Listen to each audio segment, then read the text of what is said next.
ध्यान निर्देशित करने के लिए। निश्चित रूप से इस देश को आजाद कराने में जिन स्वतंत्र सेनानियों शहीदों ने बलिदान दिया है, उनका ऋण हम चुका नहीं सकते। उन्हीं के कारण आज हम आज़ादी की सांस ले रहे हैं, उन्हीं के कारण आज देश समृद्ध है, उन्हीं के कारण आज देश में खुशहाली है, और उन्हीं के कारण आज उनके उत्तराधिकारियों को सम्मान मिलता है।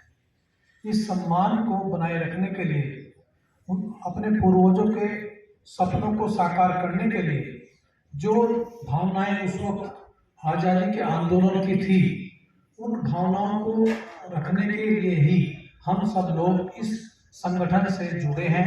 और ये एक पहचान है हमारी, और जो प्रत्येक माह के प्रथम रविवार 10 बजे 10 मिनट जो कार्यक्रम होता है देशव्यापी स्तर पर, वो एक प्रमाण है इस बात का कि हम अपने पूर्वजों के प्रति सम्मान व्यक्त करते हैं, उनके प्रति कृतज्ञता का भाव अभिव्यक्त करते हैं।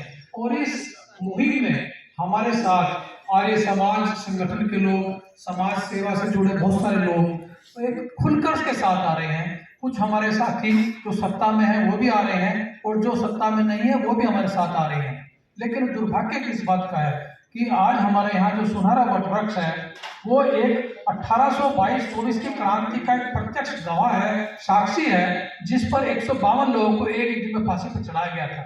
लेकिन अफसोस होता है कि उस शहीद स्मारक पर जाने के लिए रास्ता नहीं है, द्वार बंद कर दिए जाते हैं, और उसको इस तरह से कांटेदार उसमें बंद कर दिया है स्मारक को, और स्मारक के ऊपर भी इस तरह से अतिक्रमण हो गया है कि वहां पर शहीद स्मारक कम नजर आने लगा है, और कोई देवताओं की भूमियां ज्यादा नजर आने लगी है। तो हमें किसी भी मंदिर मस्जिद से ऐतराज नहीं है, हमें दरबार से ऐतराज नहीं है, लेकिन राष्ट्र की जो धरोहर है, राष्ट्र का जो स्मारक है, उस पर आज न्याय आए, ये हमें सोचना होगा। और इस बारे में तत्कालीन जॉइंट मजिस्ट्रेट ने निरीक्षण किया था वहां से अतिक्रमण हटाने के लिए और वो द्वार खोलने के लिए, लेकिन अभी तक कोई कार्रवाई आगे नहीं बढ़ पाई है। तो मेरा निवेदन है कि हम सब लोग प्रशासन पर, शासन पर, और जो हमारे राजनेता जो आज सत्ता की कलाई चाट रहे हैं, और जो आजादी की सांस और जो सत्ता का सुख हमारे पूर्वजों के कारण भोग रहे हैं, उनको ये कंपेयर करें, उनको ये दबाव डालें कि वो स्वतंत्र सेनानी स्मारक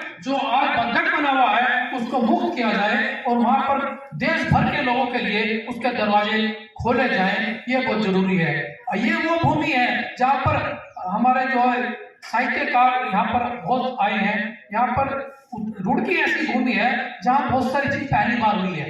पहले सबसे पहले रेल यहाँ पर चली, इंजीनियरिंग कॉलेज यहाँ पर है, और यहाँ पर आप पिरान कलियर जो गंगा जमनी तहजीब का जो हिस्सा है वो यह हम कह सकते हैं कि स्वर्ग है एक तरह से ये। लेकिन यहाँ की जो हमारी शिथिलता है अपने अधिकारों के लिए, अपने कर्तव्य के लिए, उस पर हमें जरूर सोचना चाहिए कि हमें सुखबीर सिंह जैसे हमारे महान क्रांतिकारियों के जो उन्होंने सपन देखा था भारत का कि ऐसा हमारा स्वर्णिम भारत होगा, उसको साकार करने के लिए हम सबको संकल्प करना होगा, और यही उनके प्रति सच्ची श्रद्धांजलि होगी। जय हिंद, जय भारत। आपको श्री गोपाल नारसन का नमस्कार। डिवाइन मिरर हिंदी चैनल में आपका बहुत बहुत स्वागत है। आइए जान लेते हैं आज की कुछ खास चर्चित खबरें। जैसा कि आप देख रहे थे, महान स्वाधीनता सेनानी सुखबीर सिंह की पुण्यतिथि पर रुड़की में आयोजित एक कार्यक्रम में ऐतिहासिक शहीद स्मारक सुनहरा वटवृक्ष को जहां अतिक्रमण मुक्त करने की मांग की गई, वहीं शहीद स्मारक के द्वार पर लगे ताले को खोलने की भी मांग उठाई गई। स्वतंत्र सेनानी उत्तराधिकारी परिवार समिति के बैनर पर अध्यक्ष देशबंधु, कार्यकारी अध्यक्ष सुरेंद्र कुमार सैनी, महासचिव जितेंद्र रघुवंशी, जिला अध्यक्ष नवीन शरण निश्चल, हरपाल आर्य आदि ने सुखबीर सिंह सैनी का भावपूर्ण स्मरण करके उन्हें श्रद्धा सुमन अर्पित किए। संचालन राजीव सैनी द्वारा किया गया। दिल्ली विधानसभा चुनाव में तृणमूल कांग्रेस व समाजवादी पार्टी ने आम आदमी पार्टी को अपना चुनावी समर्थन देने की घोषणा की है।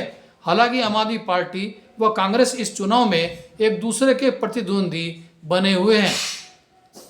कांग्रेस सांसद प्रियंका गांधी ने जेपीसी से पूछा है कि एक देश एक चुनाव कराना क्या आर्थिक रूप से व्यावहारिक होगा, और यदि हाँ तो इस एक साथ होने वाले चुनाव में कितनी ईवीएम मशीनें लगेंगी और कितना चुनावी खर्च आएगा। महाराष्ट्र के बुल्ढाना में लोगों के अचानक गंजे होने की शिकायत बढ़ गई है, जिसे लेकर स्वास्थ्य विभाग ने विभिन्न गांवों में जल स्रोतों को लेकर सर्वेक्षण शुरू कर दिया है।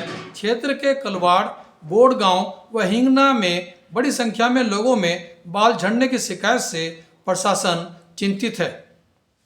देश की घरेलू एयरलाइंस कंपनियों को अब अपने विमानों की उड़ान व लैंडिंग के समय पर्याप्त मौसम की जानकारी मौसम विभाग को देनी होगी, ताकि मौसम की सटीक जानकारी का आकलन किया जा सके। पिथौरागढ़ में कांग्रेस विधायक मयूख मेहर द्वारा एक निर्दलीय को अपना समर्थन देने को प्रदेश कांग्रेस कमेटी गंभीर अनुशासनहीनता के रूप में देख रही है।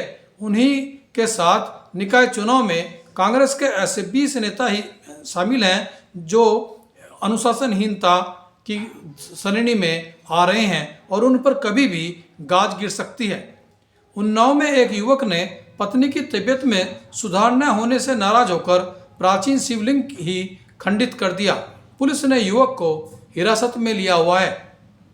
बसपा सुप्रीमो मायावती ने पिछले 4 वर्षों में जीडीपी दर 6.4% रह जाने पर गंभीर चिंता प्रकट की है। उन्होंने कहा कि इस हालत का प्रतिकूल प्रभाव देश के गरीबों व मेहनत कर समाज पर पड़ रहा है। पूर्व मुख्यमंत्री हरीश रावत ने निकाय चुनाव के प्रचार की कमान संभालते हुए आज हरिद्वार जिले का दौरा किया और ढंढेरा, लक्सर समेत कई स्थानों पर जनसभा कर कांग्रेस प्रत्याशियों के समर्थन में वोट मांगे। इसी तरह से अन्य प्रत्याशियों ने भी विभिन्न राजनीतिक दलों ने अपने अपने लोगों के लिए वोट मांगे और चुनाव प्रचार में भारी भागीदारी निभाई। और अंत में देखिए आज का हमारा ये प्रेरक वीडियो।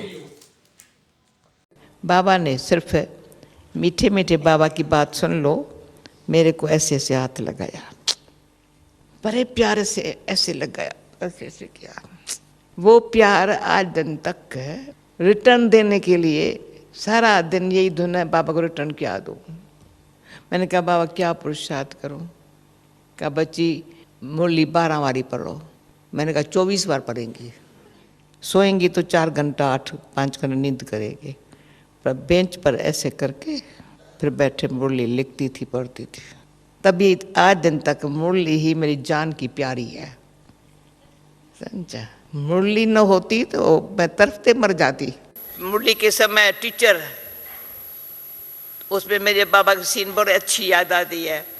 बाबा पांडव अपने कमरे में होता था, मैं मुरली के पहले 1 मिनट पहले गुड मॉर्निंग करने जाती थी। पहले गुड मॉर्निंग कहता था, गुड मॉर्निंग बच्ची, फिर कहा नहीं ये भी आवाज़ में नहीं आओ, चलो क्लास में मैं आता हूँ, बाबा को लेके आता हूँ।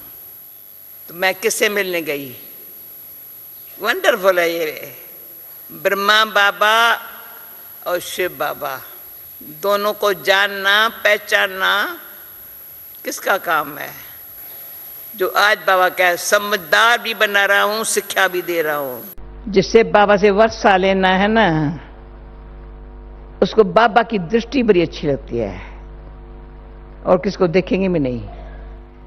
मरना तो ऐसी ना, मरना तेरे गले में, जीना भी तेरे गले में।